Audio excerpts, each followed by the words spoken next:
લગ્ન માંગલ્યના પ્રથમ ચરણના વિધાન પૂર્ણ થયા।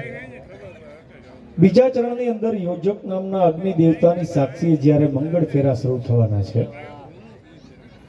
આ જે લગ્નનો મંડપ હોય ને કોઈ સામાન્ય જગ્યા ન હોય।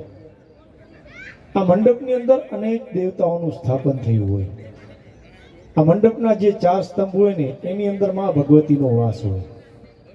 સાથે સાથે નવગ્રહ દેવતા, 27 નક્ષત્ર, 12 રાશિઓ અને ક્ષેત્રપાલ દાદાનું પણ ત્યાં સ્થાન હોય છે। અને એ અનેક દેવતાઓની સાક્ષીએ જ્યારે મંગળ ફેરાનો શુભારંભ થાય, આપણે કોઈ પણ મકાન લઈએ, બંગલો લઈએ, ફ્લેટ લઈએ, ત્યારે આપણે હવન કરાવીએ અને એ હવન કરાવીએ ત્યારે એમાં પૂર્ણાહુતિ આવે। પણ જ્યારે લગ્ન માંગલ્યના અવસર દરમિયાન યોજક નામના અગ્નિ દેવતાની સાક્ષીએ જે નવગ્રહોની પૂજા કરાવવામાં આવે, એની જે આહુતિ આપવામાં આવે, એની અંદર કોઈ દિવસ પૂર્ણાહુતિ ન આવે।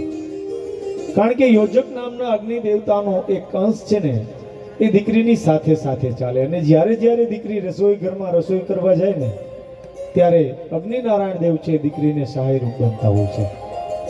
આવા સુંદર મજાના આપણા શાસ્ત્રોના ભાવ બતાડ્યા છે। અને ત્યારબાદ